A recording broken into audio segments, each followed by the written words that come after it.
Good afternoon and welcome to our regular council meeting for Monday, November 17th, 2025. I will call the meeting to order at 5 p.m. We have Councillor Avery remoting in. Councillor Avery, can you acknowledge that you're online? I can hear you, Mayor.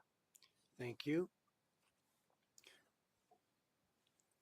First item on the agenda is agenda item 1.1, Land Acknowledgement. The town of Coldell acknowledges that we are gathered on the lands of the Blackfoot peoples of the Canadian Plains and pays respect to the Blackfoot peoples past, present, and future while recognizing their cultural heritage, beliefs, and relationship to the land. The town of Coldell is also home to Métis District 1 Foothills.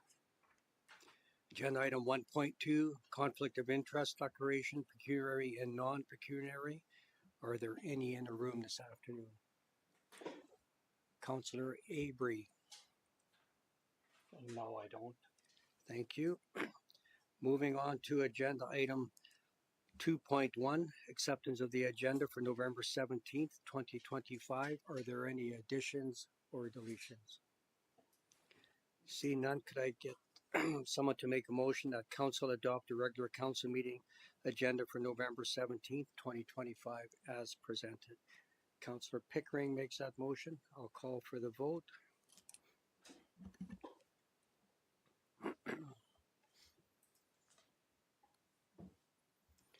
And that is carried unanimously. Thank you. Moving on to agenda item 3.1 under adoption of previous minutes. We have our organizational meeting minutes from October 27th, 2025. Were there any errors or omissions in those minutes? Seeing none, could I get someone to make a motion that council adopt the organizational meeting minutes from October 27th, 2025 as presented? Councillor Chapman makes that motion. I'll call for the vote.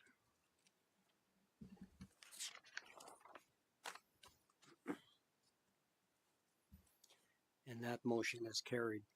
Moving on to agenda item 3.2, the regular council meeting minutes from October 27th, 2025. Were there any errors or omissions in those minutes? Seeing none, could I get someone to make a motion that council adopt the regular council meeting minutes from October 27th, 2025 as presented? Deputy Mayor Beekman makes that motion. I'll call for the vote.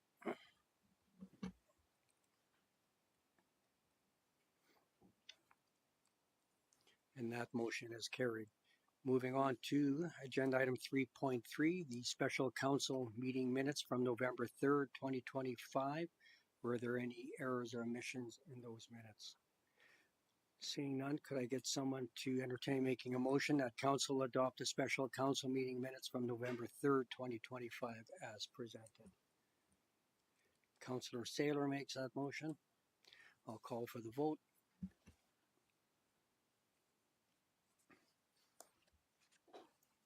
And that motion is carried. Thank you. Moving on to agenda item 7.1 under bylaws and policies. We have our Director of Protective Services, Clayton Rutberg, presenting on the Emergency Services Level of Service Policy, ARG-033, regarding an update. Clayton, whenever you're ready.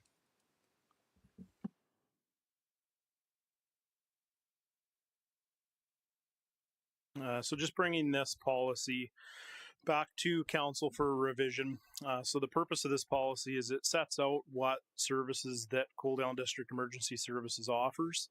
It's your guys' policy that kind of gives us direction as to what services we deliver. So in 2024, it was the first time that we actually got this put into policy. During one of our recent Emergency Services Committee meetings, it was discussed that we had actually missed including motor vehicle collisions in our level of service policy. So essentially just bringing it back at this time to add that to our level of service policy. So just that one minor change for this policy. Thank you. I'll open up to members of council. Any questions, comments? So this is more or less just a little housekeeping item. Yes, that's correct. Okay, thank you. Councillor Chapman. Thank you, Mayor, and through to Chief Rutberg, if I may, and thank you so much for your report and your recommendation, which I do support. I do have a further question to that policy, and that is about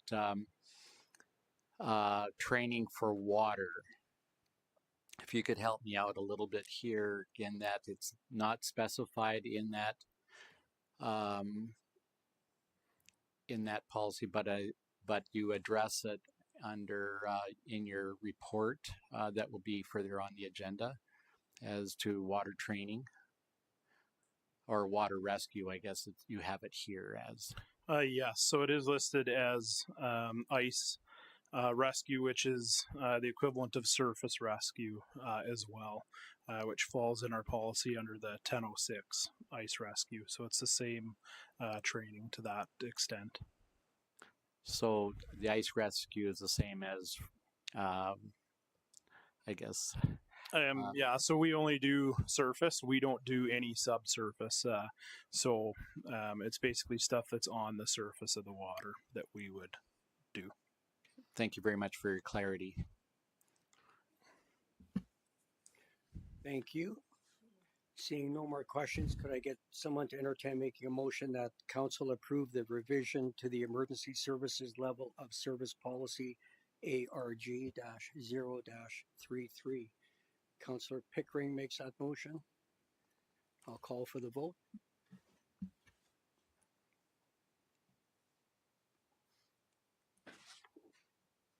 And that motion is carried.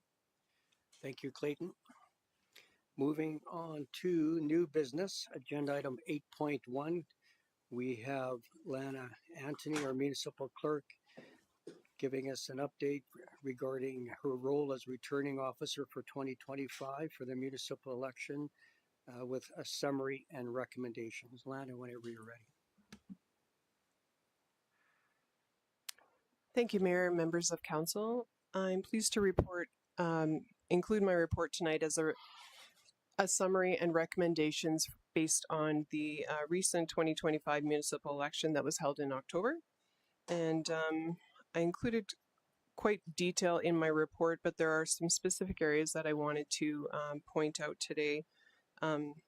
Starting with the ballots cast was 1,898, which was down 17% from the last election in 2021, but still a notable turnout. And I also wanted to point out that was different from the previous election is that we did have participation from the separate school division of Holy Spirit, which participated on the ballot by, they had two candidates listed for nominations, and so they were on our ballot. And so as part of that, then they included a financial participation towards the cost of the election, which allowed us to remain under budget. If we did not have their participation, we would have been over budget by $1,721.26. So we thank them and are grateful for their participation. Three areas that I wanted to point out were new to this election, including the permanent elector register, which was shortened for PER. Now that the election is passed, I do have 4 months to input the changes, any changes that were noted from electors coming into the voting station, anything like address changes, or if they were a new voter.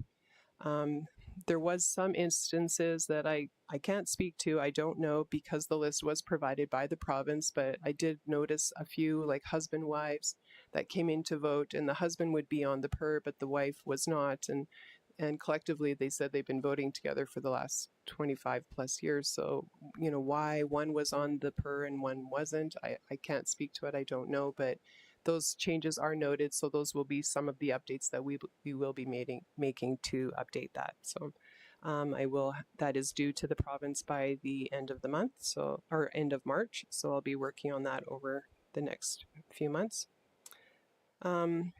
Next I wanted to talk about was the hand count. So this was new. Our hand count took us 2.5 hours to do. It did require some additional election workers to make that happen. I'm quite pleased that it did go pretty well. It was my goal to be within 2.5 hours, and we did make that goal. Not that I was, forcing people to finish at that time, but it, naturally did finish at that time based on the testing that we did conduct. I do hope that council keeps lobbying the province to bring back electronic tabulators as a more exact measure for counting. It certainly did make it a lot easier, but we did manage. So I am grateful for the excellent workers that we did have. And some of them had been working upwards of 11 hours that day. So we did bring in a sprinkle of people that had been there all day, and then also sprinkled in with some fresh eyes. So I am pleased of how it went. The third thing that I wanted to discuss was the recount. So the recount is automatically triggered by 0.5% if there is a difference on the losing candidate and of the total votes cast. So for us, that was 9.2 votes. So the system would have automatically triggered the recount. However, a candidate requested it, so we proceeded with the recount anyway. So in consultation with Municipal Affairs and kind of coaching with them of how this goes about, making sure that we were following all the right steps, I am pleased of how it went. The candidates that were there present, watching the recount, I made sure to go slow and explain all the steps that were being done, and to ask them throughout the process if they were satisfied with how things were going, or if there was any additional information that they did want to see, that sort of thing. So I am pleased of how that went. In consultation with Municipal Affairs, or I should add, as in my report, the results of the recount did not change the final standings. However, it did change the amount of the losing votes. So the losing candidate lost by 7. After the recount, they lost by 3. In consultation with Municipal Affairs, I did ask how many other municipalities around the province conducted recounts, and they said that there was 16 other municipalities that did them, and that included Edmonton, Calgary, Banff, St. Paul, Drayton Valley, Stony Plain, Pincher Creek, Edson, High Prairie, Redcliffe, and he was talking so fast I didn't catch the other 6. But so we weren't alone in our endeavors. So I am really proud of the workers that I had, and that everything went really well. So I am very pleased. So that's it for my report. I'm happy to answer any questions council may have. Thank you. We have a question or comment from Councillor Reese. Thank you, Mayor Van Ryan, and through to Lana, I'd like to extend a thank you for all your hard work in the election process, and what else was that? Oh, for your detailed report as well. It was really well laid out, and I appreciated how you did that for us. So I'd like to move that we receive the returning officer election summary and recommendation report as information, and additionally, I'd like to propose 2 further recommendations, if I may. You may. Let's discuss them first. Sure. So the first one is that Council direct administration to draft a letter to local MLAs and MPs such as Grant Hunter and Rachel Thomas, expressing our disappointment with the challenges that we encountered in the hand counting of ballots, including the recount that many municipalities, as you just mentioned, had to do as well. And I'd like to also request the reintroduction of electronic tabulators for the next election season. The letter should also incorporate the critical need to increase voter participation across all municipalities through innovative means. And do you want me to say the second one now too? Please. That council considers establishing an additional voting center on strategically located near the highway for the convenience of commuters to and from the city.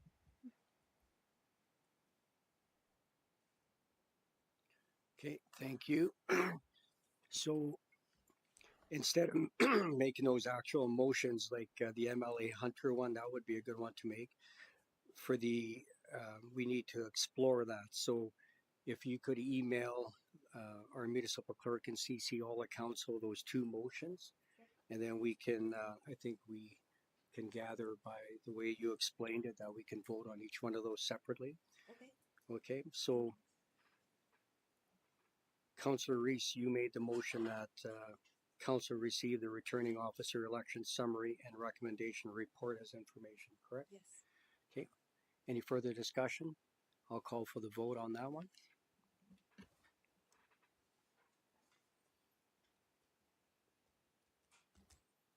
Thank you. And then we'll have to do the other two, and I'm not going to repeat obviously that your motions. The first one regarding a letter to MLA Hunter. Is there any further discussion from members of council? Councillor Chapman has something. Go ahead. Yeah, thank you, Mayor, and I'll just address our council, our mayor, and my thinking on that motion, and I'll support it. Obviously, it appears that tabulators are optional with all municipalities in Alberta, and that some municipalities have traditionally not used them, mainly because they don't have that impact of population that would sustain having a tabulator. Some villages and smaller towns have been able to get by.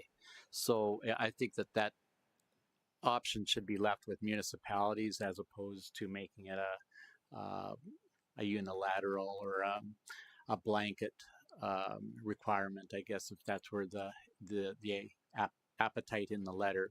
The second part to that question is that I'd be interested to hear what our cost difference would have been from 2021 or 2020 or 2017 when we used tabulators for our town. I think it was $20,000, a $20,000 budget item for the tabulators alone. So I'd be curious if that's kind of would have affected or changed your budget in terms of tabulators or not.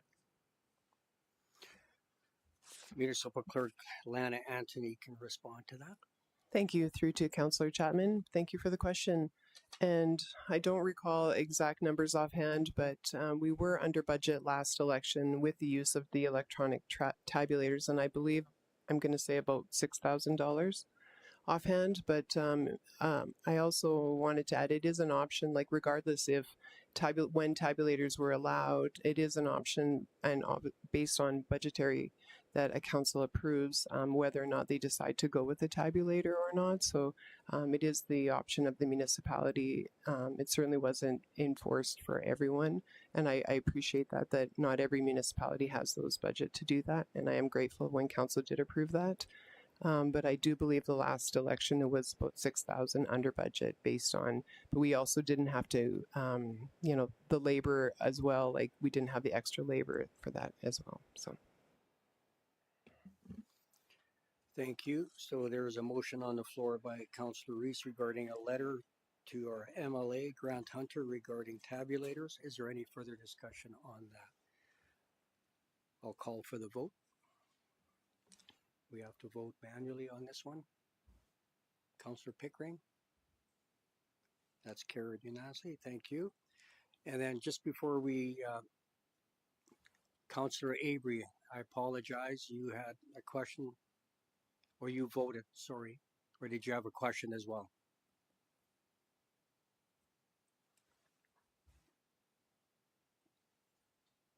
He is offline. Well, he's back now. Councillor Avery, did you have a question, comment? Just voting in favor of Councillor Reese's motion. Okay, thank you. And then regarding the other voting station, if we could just ask our municipal clerk, is there any rules or regulations from municipal affairs on where they can be? Thank you for the question. Through to Councillor Reese. Voting stations that we could have as many as council wishes. In the past, we chose the community center as clarity.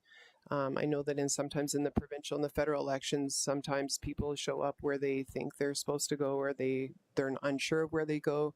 I just found that the community center as a general spot to go was communicated really well, and that it was a one-stop shop. So we certainly can include an alternative voting station As in my report, we did include one at the Sunny South Lodge to try and attract those senior voters as well. But it is an option for us to do that, yes.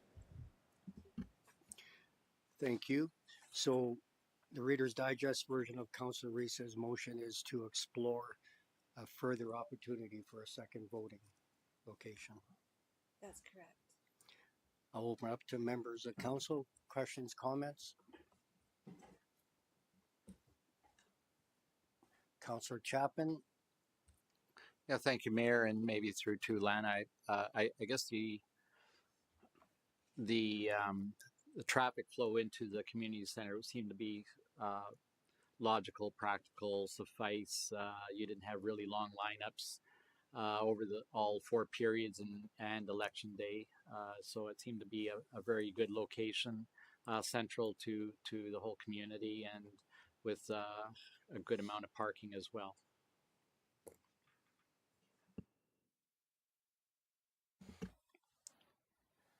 Deputy Mayor Beekman. Thank you, Mayor, and through to Lana as well. So I'm guessing doubling our election stations would probably double our election costs, correct? Okay, thank you.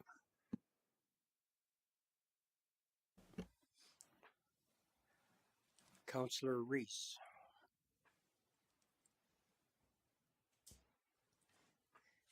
Thank you, Mayor Van Ryan. Yeah, my only thought on, due to Lana, sorry, my thought on that, to have another option is just for convenience. Again, I'll repeat that. Just with the low turnout, I'm just hoping we can find a way to get more people involved and participate in the voting process. Thank you. Any other further questions, comments regarding Councillor Reese's motion to look into another voting station opportunity? Seeing none, I'll call for the question on that one. That'll be a manual decision. Oh, we have Jordan Saylor, Councillor Saylor, go ahead.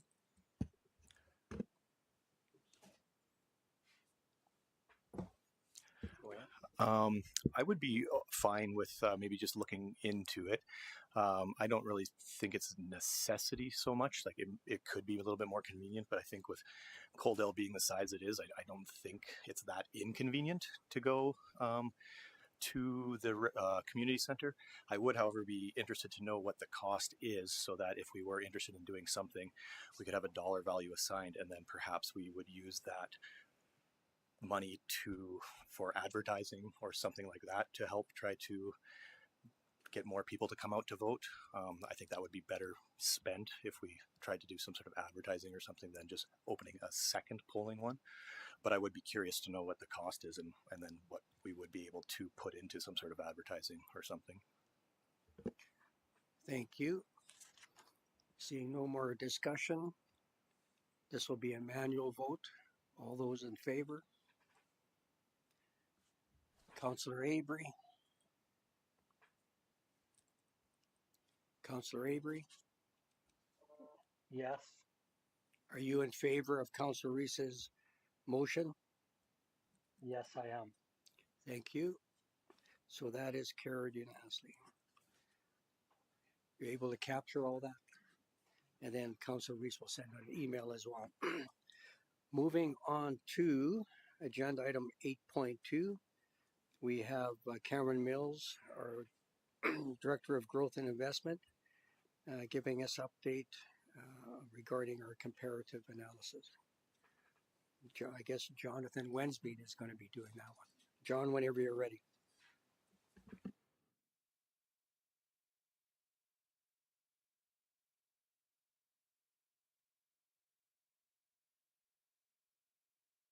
Thank you, Mayor.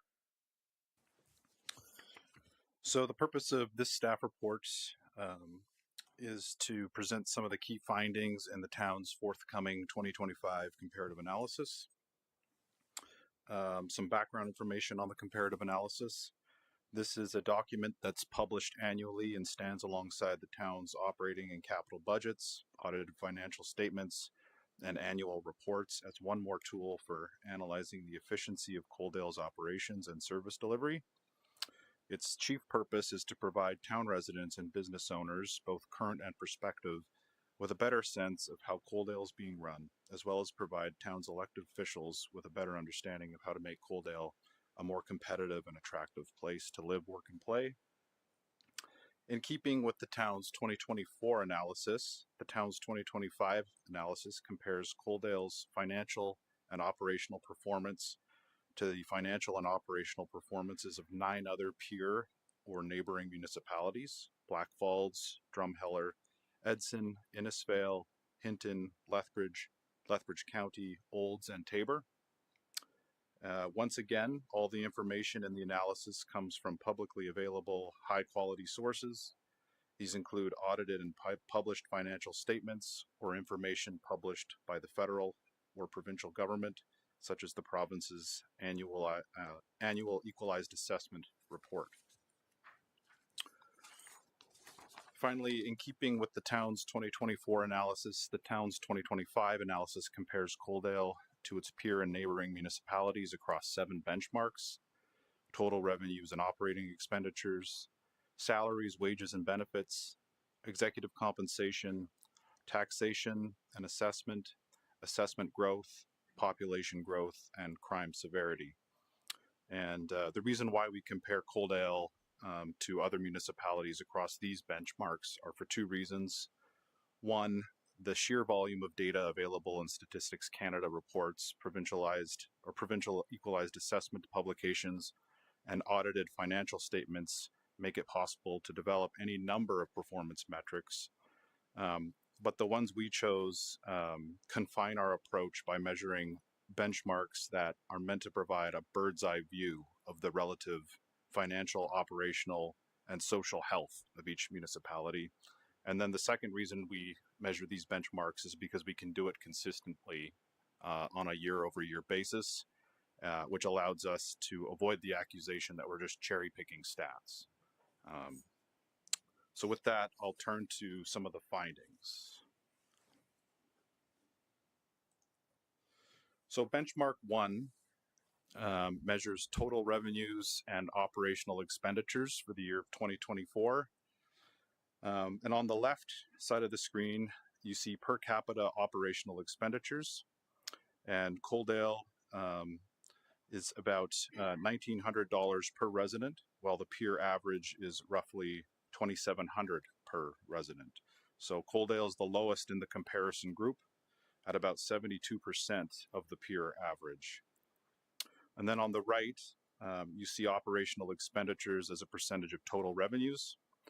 Coaldale is using about 70% of its revenues to fund operations versus an average of about 82% among its peers.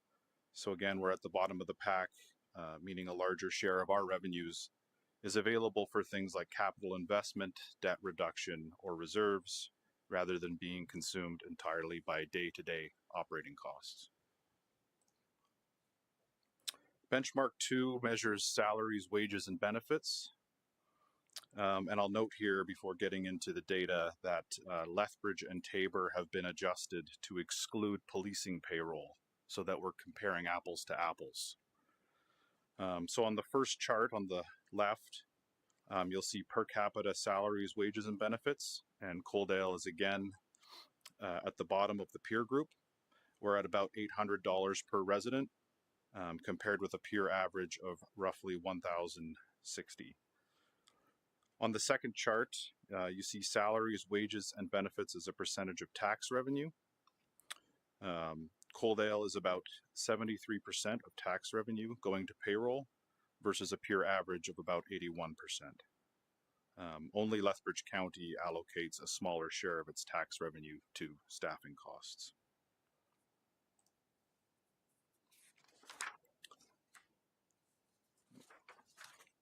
Benchmark 3 measures executive compensation, beginning with the CAO. On this chart, Coaldale's CAO compensation shows approximately $253,000 per year, while the average peer average is about $260,000 per year. So we're in the lower half of the group, but not at the extreme, like Drumheller or Tabor. while municipalities like Blackfalds and Olds are much higher. The second part of benchmark 3 is executive compensation for mayor and council. And what this chart shows is that Coaldale's mayor and council compensation is the third lowest in the group. Tabor and Innisfail are lower, Blackfalds is highest. Benchmark 4 compares each municipality on taxation. And it looks to how our mill rates have changed over time, not just where they sit in any one year. And the reason we look at a 4-year period is because every 4 years it will give you a picture of how tax or mill rates have changed during an entire council term. So on the residential side, Coaldale's mill rate has decreased by about 14% since 2022. That's the second largest reduction in the comparison group. The average community has seen only a 2% decrease, and several have actually increased their residential mill rates over the same period. On the non-residential side, on the right-hand side of the screen, the chart shows that Coaldale has reduced the mill rate by about 2.7%, while the peer average is an increase of about 1.4%. So while many communities are nudging non-residential mill rates up, on the whole, we've moved in the opposite direction, making ourselves more competitive for businesses. Benchmark 5 measures assessment growth in each community, essentially showing how fast the tax base is growing, which is partly influenced by how our mill rates have changed over time. So on the residential chart, Coaldale is at roughly $41,700 in new residential assessment per resident between 2020 and 2026. The peer average is about $25,500. So we're first in the group with about 1.6 times the average residential assessment growth per capita. On the non-residential side, the story is even stronger.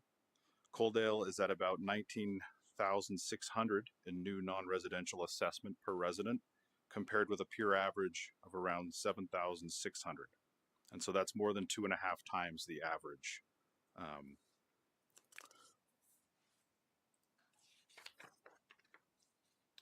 And then as for population growth, that's benchmark 6. For this chart, I added Colehurst into the comparison just to give a more regional bird's eye view of what's going on around Lethbridge. And as you can see, from 2020 to 2024, Coaldale's population grew by about 4%, while the peer average is about 4.4%. So we're above Lethbridge County, which has seen a slight decline, but below communities like Colehurst, Lethbridge, and Tabor, which have experienced stronger population growth. This, by comparison, lower than average growth is primarily due to the fact that for the past 5 years or so, Coaldale's had a vacancy rate of 0% and virtually no residential development. So you can expect this number to increase as new subdivisions come online in the coming years. The final benchmark is crime severity, using data from the Crime Severity Index. And there's some important context for understanding this chart. The first is that because scores on this index can change significantly from one year to another, depending on whether more serious or violent crimes have been committed in a community, so we calculate a 5-year average to get a better sense of what it's like over a longer period of time in terms of safety. And then the second thing to note is that Canada's CSI score is always set at 100. So that means that municipalities with an average CSI score of above 100 are less safe on this metric, while municipalities with an average CSI score of below 100 are safer. So as you can see, Coaldale sits at about 57 on the index, which is the lowest score in the entire comparison group and well below the Alberta average of just over 103. Blackfalds is close to us, but communities like Drumheller, Lethbridge, and Edson are significantly higher. And obviously this low score is reflective of a number of variables, but having our RCMP detachment located in Coaldale is certainly a big one, as is having a functioning citizens on patrol group that helps supplement them in their work. So with that, I'll turn it over to council for any questions you might have. Thank you, John. I'll open up to members of council. Questions, comments? Councillor Chapman. Thank you, Mayor, and thank you, John, for your report and update to council and your presentation. I'm very curious about a couple of things here that you might be able to help us with. Number one is Lethbridge County. I'm just going to throw that one out at you. And just curious as to what you sense might be the assessment values. As you know, we're hearing land values, you know, very, very high in proportion to other parts of the province or other parts of Canada. And so I'm just curious as to the assessment that you would be portraying in your report here would be be called a false assessment in a way, that this is pushed by the current state of land value here in Alberta. So all of the, thank you for the question, through to Councillor Chapman. So all of the assessment data is taken from the provincial equalized assessment reports. How those are assembled, I'm not sure, but that's the kind of standard for understanding how provincial assessment growth compares in one municipality to another. So those are the numbers that we used for that. Okay, thank you. Number two, benchmark, I think number three that you're using for council as specifically. So this kind of fits in with our direction per resolution that we'd be in the 65 percentile. So that addresses that portion of your report. What I could be, you could confirm that. That's correct. Those figures are post the resolution to bring council within the 65 percentile. Okay, thank you. My last point is more of an observation coming out of the election and my campaign throughout the community, and particularly through the mobile home parks here in Coaldale. And one of my helpers at the campaign here is here with us tonight. And Benjamin and I while we were out door knocking, we received a lot of concerned complaints about assessment. And of course, that equates to taxation. So they're referencing their taxes as compared to other municipalities, and just sort of more of an observation that I'm making, that they're making those observations based on what they know and or what they're experiencing here in Coaldale, which kind of leaves them thinking that Coaldale is not as a competitive location to live, if that were sort of the assumption that they're making with regards to comparative taxes.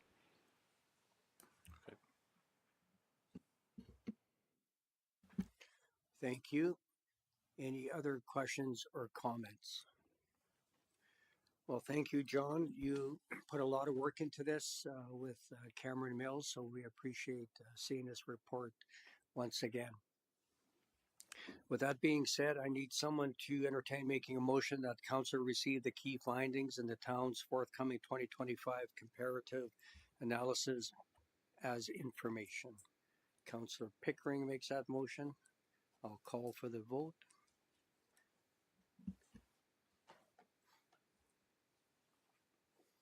And that is carried. Thank you. Moving on to the 2025 Community Satisfaction Survey results under Agenda Item 8.3. Again, we have Jonathan Wensveen, Manager of Government Relations, reporting on it. Go ahead, John.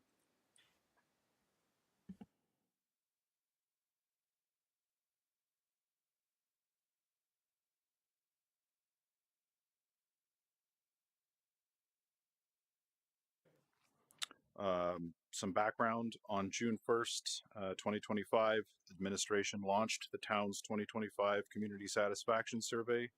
The survey was made available in both digital and paper formats for a period of 2 months. The digital format was made available on the town's public engagement platform, Let's Connect Coaldale, and was promoted on both the homepage of the town's website and on the town's social media platforms, Facebook, Instagram, Twitter. The hard copy format was made available for pickup at the town office and at the Sunny South Lodge.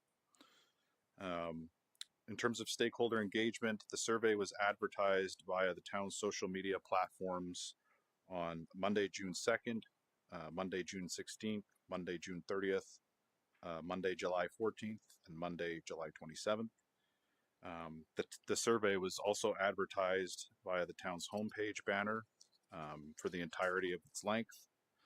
An article about the survey appeared in the June 10th edition of the Sunny South News. The survey was advertised in the June edition of the town's monthly newsletter.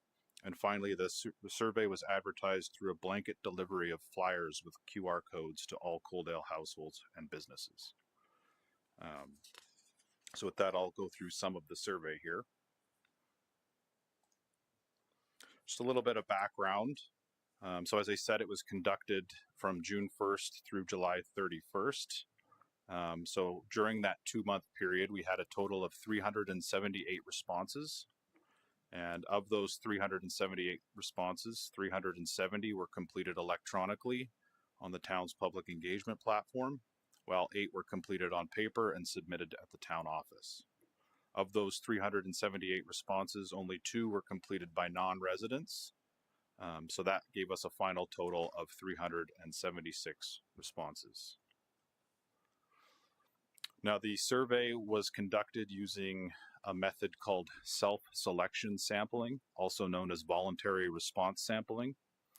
This is a non-probability sampling method where individuals choose to participate in a study on their own accord, and so it does not involve random selection. The advantages of this are that it's easy to implement, it's cost-effective, quick, and it attracts highly motivated participants.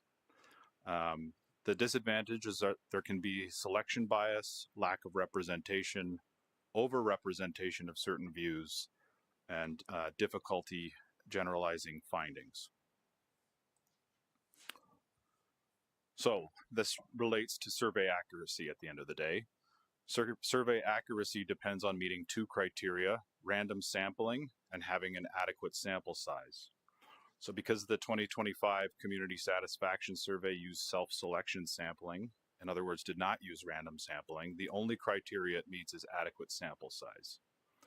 Now, a survey with adequate sample size, but no randomization, is flawed because it can lead to biased results, making findings unreliable and potentially misleading. So the main takeaway before I get into these results is to basically take them with a grain of salt. The results of this survey, like the results of most municipal surveys, are informative, but should not be regarded as a stand-in for what a majority of the community thinks.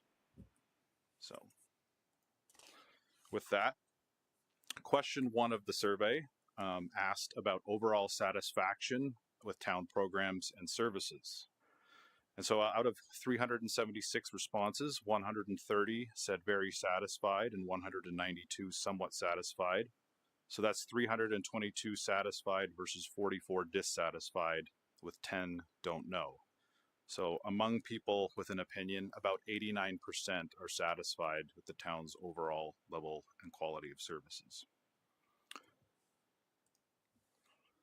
Question 2 asked respondents about satisfaction by service. So the top performers here are recycling, parks and open spaces, garbage collection, fire protection, and the public library, each with roughly 88 to 92% of respondents saying they were satisfied, which is very or somewhat. And then at the other end, you have road and sidewalk maintenance and bylaw enforcement, with only approximately 52% of respondents saying satisfied. Question 3 asks about importance by service. And here, garbage collection, fire protection, snow removal, and roads and sidewalks are near universal priorities. Arts and cultural facilities have the lowest combined very/somewhat important share at about 2/3. It's still meaningful, but clearly a tier below core infrastructure and safety. Question 4 asks respondents to choose 3 services or programs provided by the town that they think need immediate improvement. And by far, this was dominated with roads and sidewalks as the first mention. Bylaw enforcement was next at 114 mentions, then recreational facilities at 90 and snow removal at 78. Question 5 asks, what, if any, new programs and services would respondents like to see the town of Coaldale provide? And the top 3 ideas make up 55% of all 185 submissions. And those are an indoor pool with 49 mentions, followed by stronger bylaw presence with 28 mentions, and enhanced traffic control with 25 mentions.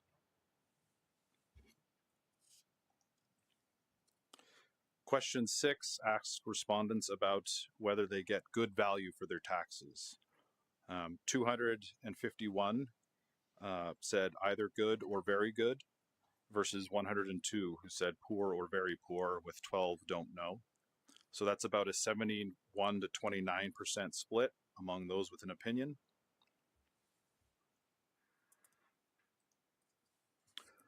Question 7 asks respondents how to balance taxes and service levels. 190 respondents prefer some tax increase, mostly to maintain, not necessarily to enhance services, while 185 prefer cuts, mostly to maintain taxes, not necessarily to reduce services. So you might say that the respondents on the whole are in favor of maintaining in some way. Not many wanted to cut services or programs to reduce taxes, but not many wanted to increase taxes to enhance programs or services either. Question 8 asks whether the town does the best it can with the budget it has. About 246 are in agreement versus 101 are in disagreement, with 66 neutral and 33 don't know. So that's roughly a 60 to 40% split among those who picked a side.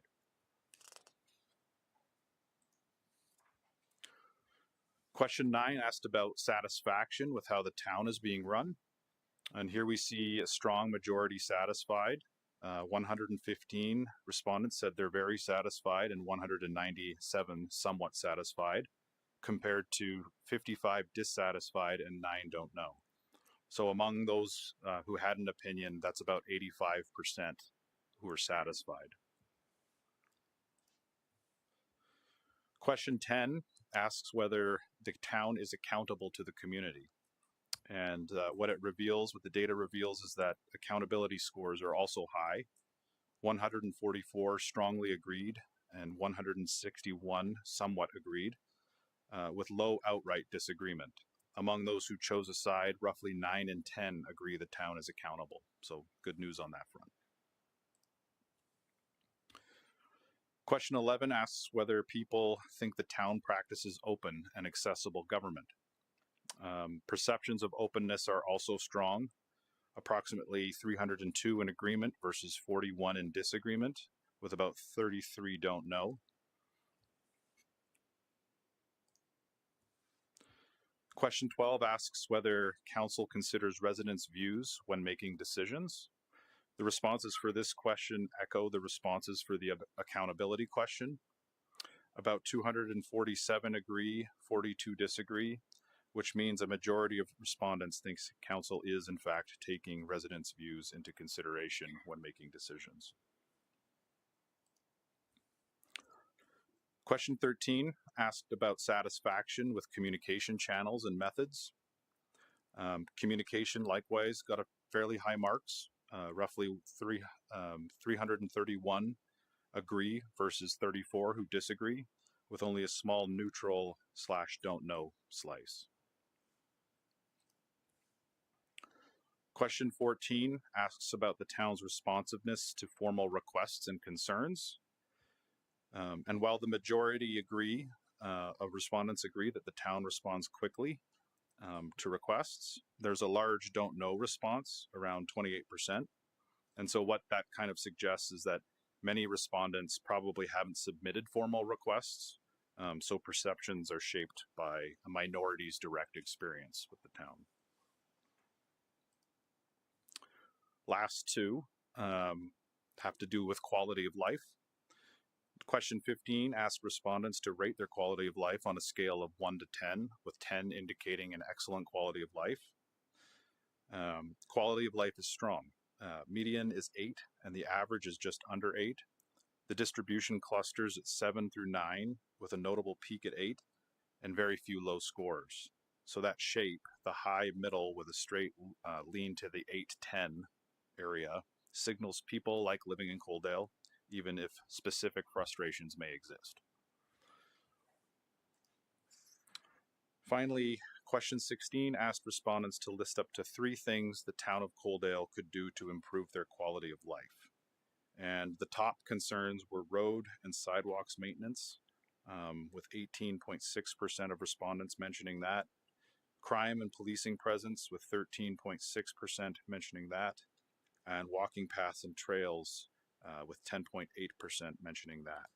So together, those 3 make up 43% of all responses, pointing squarely to a fix the basics focused.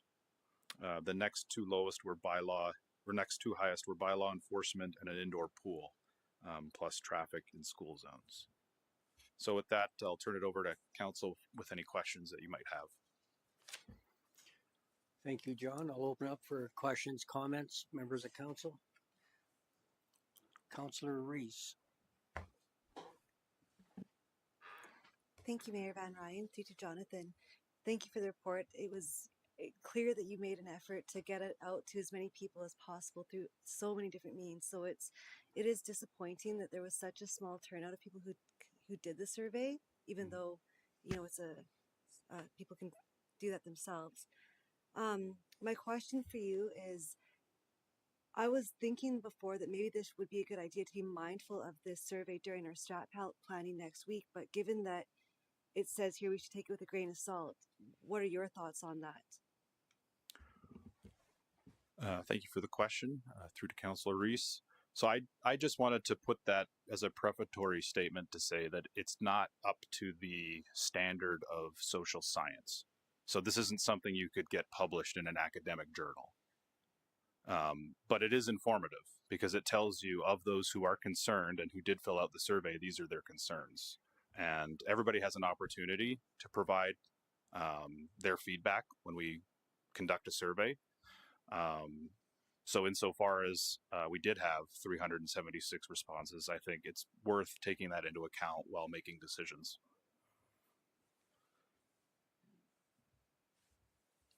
Councillor Reese. Thank you for that, Jonathan. Would it be worthwhile to maybe have just one copy at our strat planning so that we can quickly use it for a reference point, just to be mindful of it, or just kind of in our minds? Thank you for the question. Yeah, I think if council wants that information at their disposal while strategic planning, that would be a good idea, and we can certainly make that happen. Thank you. Any further questions, comments? We have Councillor Chapman and then Councillor Pickering. Thank you, Mayor. Through to John. Thank you so much again. And just a quick comment is that these are some of the same similarities I heard on the campaign trail this fall. So accolades to you for all the hard work you're putting in. Thank you. Councillor Pickering. And thank you, Mayor Van Ryn. Through to Jonathan. Do you think it's just our turnover was down due to the fact that people are, I would say, really satisfied or very satisfied with what we're doing? Like, is that what maybe caused us not to have, say, 1,000 or 2,000 fill out this survey? Thank you for the question. Through to Councillor Pickering. That's certainly one way you could interpret the data. You can't be sure one way or the other, but as a general rule of politics, and I'm sure you know this, often you hear more from people when people are angry. So.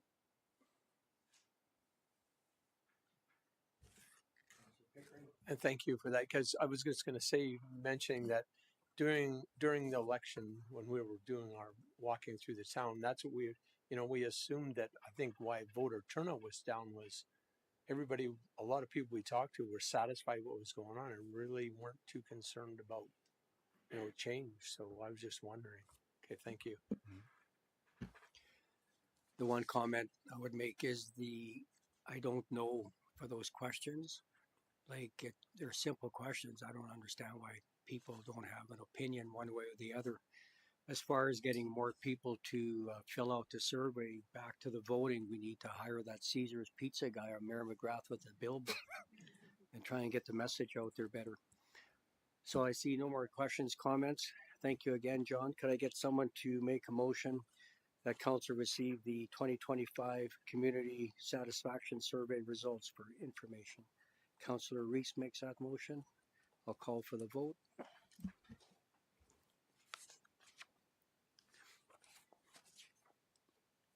And that is carried. Thank you. Moving on to departmental reports, agenda item 9.1.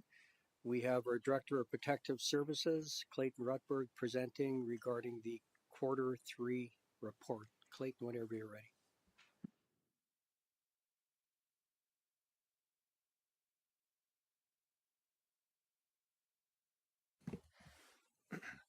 Thank you again, Mayor and Council. So just have the Q3 cumulative report for the Protective Services Department here before you tonight. So just looking at our call volume as it continued to rise for emergency services here in Q3. We have seen an increase over the last few years. So we ended Q3 at the end of September with 568 calls to date in 2025. But to also put that into perspective, earlier today I looked back just to 2018 when we completed 392 calls in the entire year. So just kind of highlighting that increase in call volume and that effort that our big portion of our department being paid on call puts in to attend those calls.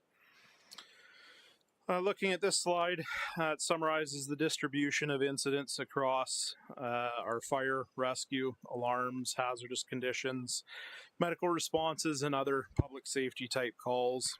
The diversity of our calls, as shown here, really reinforces the all hazards approach of our Protective Services Department.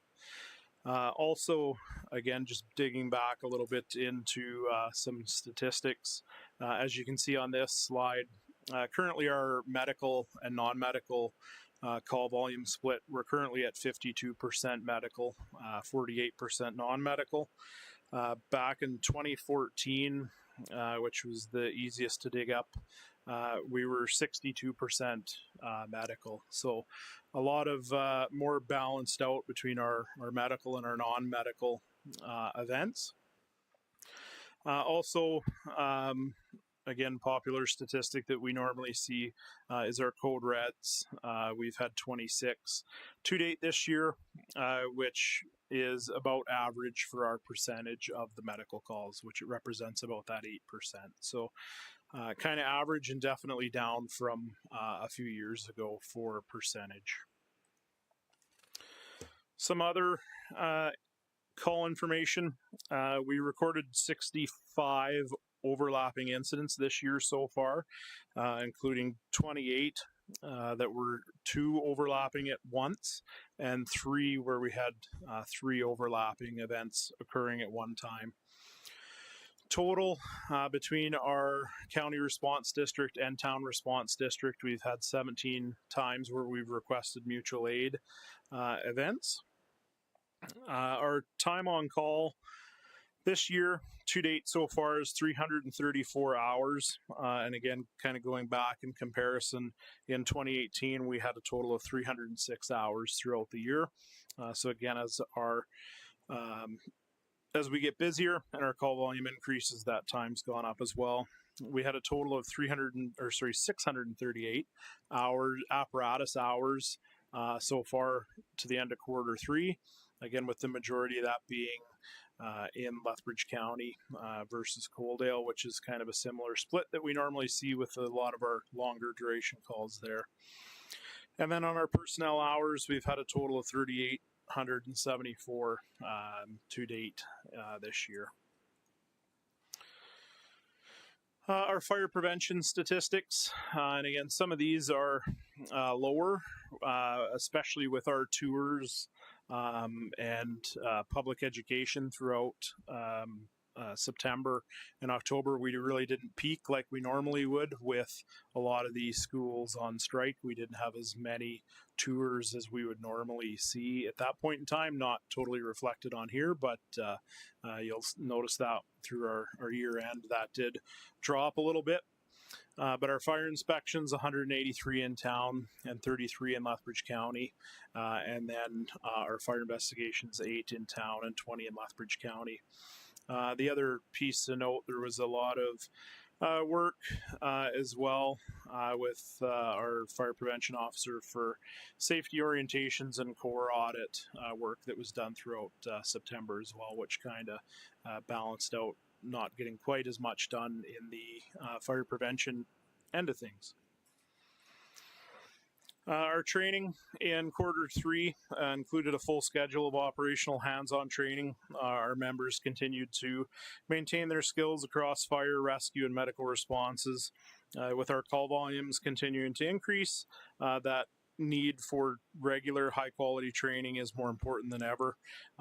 Ensuring our staff remain skilled across all of the hazards that we respond to is an essential component, especially for a paid-on-call department where they have a little bit less hands-on time and need to do the skills a lot more throughout the year in training to keep on top of it so they don't lose it. Moving into a couple of our municipal enforcement statistics. Again, Q1 to 3, we've had a 339 total complaints dealt with. Again, our highest being our typical with our community standards as well as our traffic bylaw. And animals always seem to be up there as well. Also, to answer one of Councillor Chapman's questions from our Q1 and 2 report on golf carts, we had a total of 13 golf carts that were received permits through that process as well.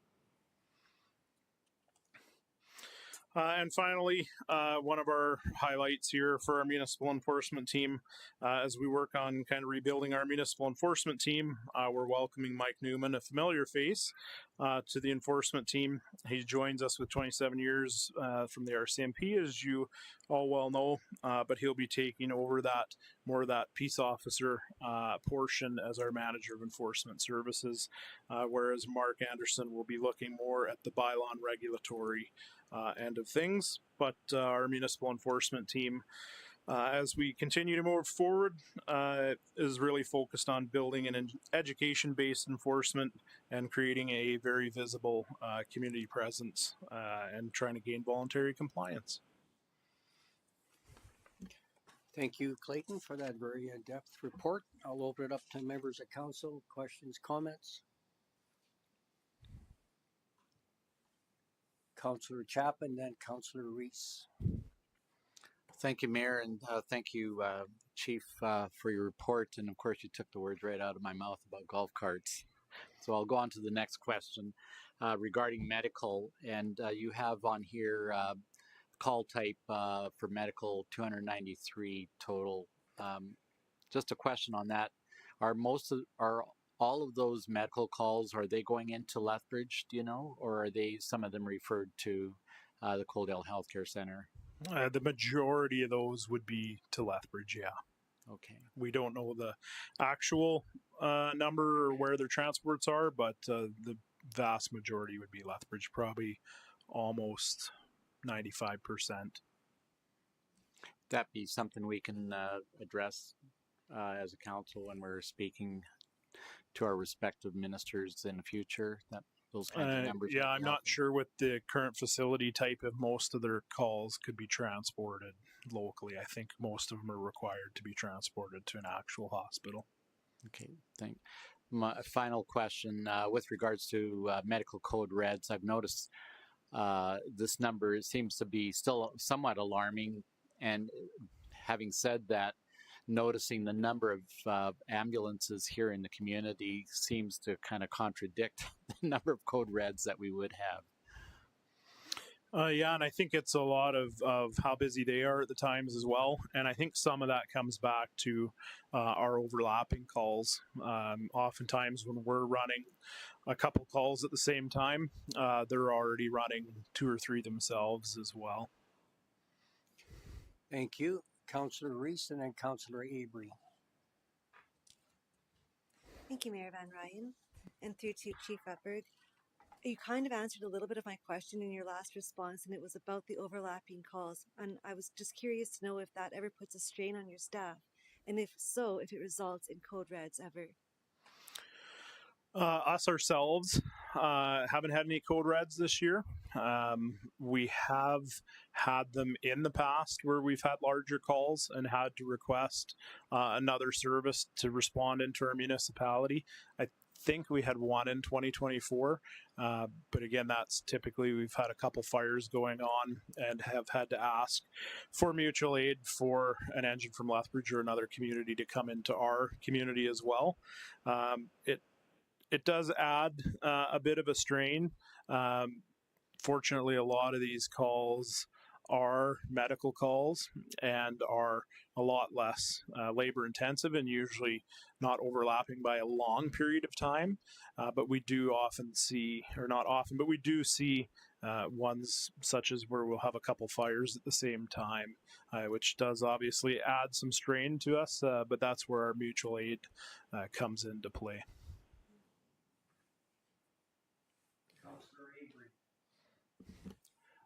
Thank you, Mayor. And I don't know if my question is for Clayton or for Kaylin. I'm just wondering where we're at with the county agreement, because we are 5 weeks away from that expiring.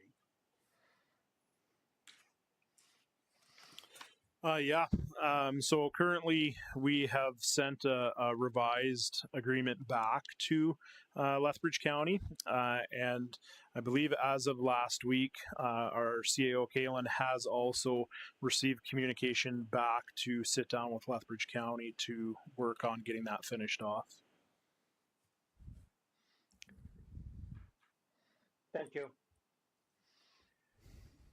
Any other questions, comments? Chief, if you could, if you can or able to give us a bit of an update on that new facility on the north side of town, Alberta Health Services. So the ambulances has moved into their station as of just a few weeks ago here, actually. So they are operational out of there now.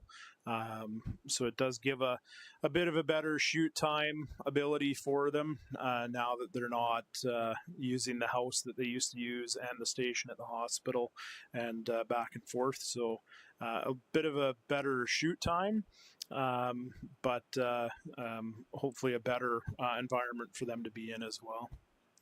And how many units do they keep at that facility? 2 operational units, so the same as what they had in the other one. They do store some spares and extra equipment there as well, though, but only 2 operational. Okay, thank you. Seeing no more questions, comments, could I get someone entertain making a motion that council receive the Q3 Protective Services report as information? Deputy Mayor Beekman makes that motion. I'll call for the vote.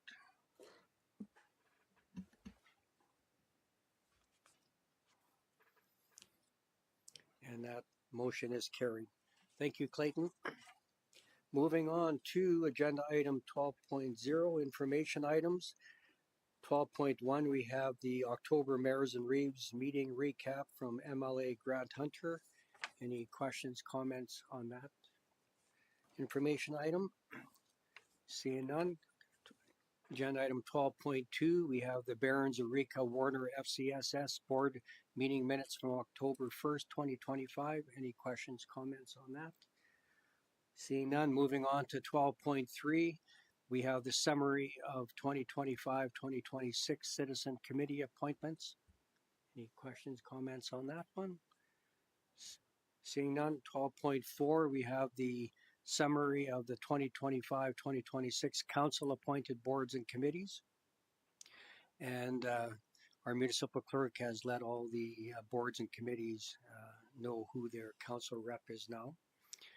Moving on to agenda item 12.5, we have the pause meeting minutes from August 12th, 2025.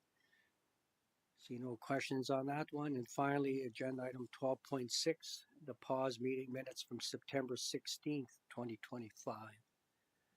No questions on that one. Could I get someone to entertain making a motion that council receive items 12.1 to 12.6 as information? Councillor Chapman makes that motion. I'll call for the vote.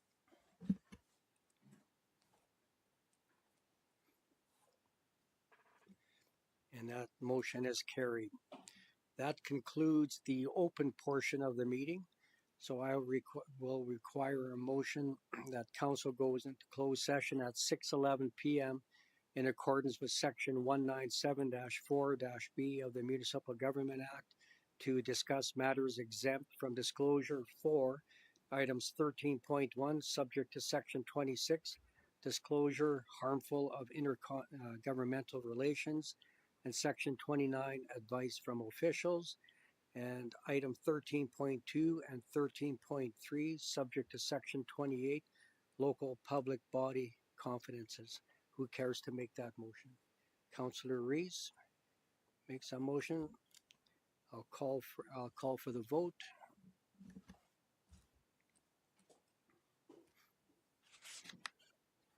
And that motion is carried. We shall take a 10-minute break.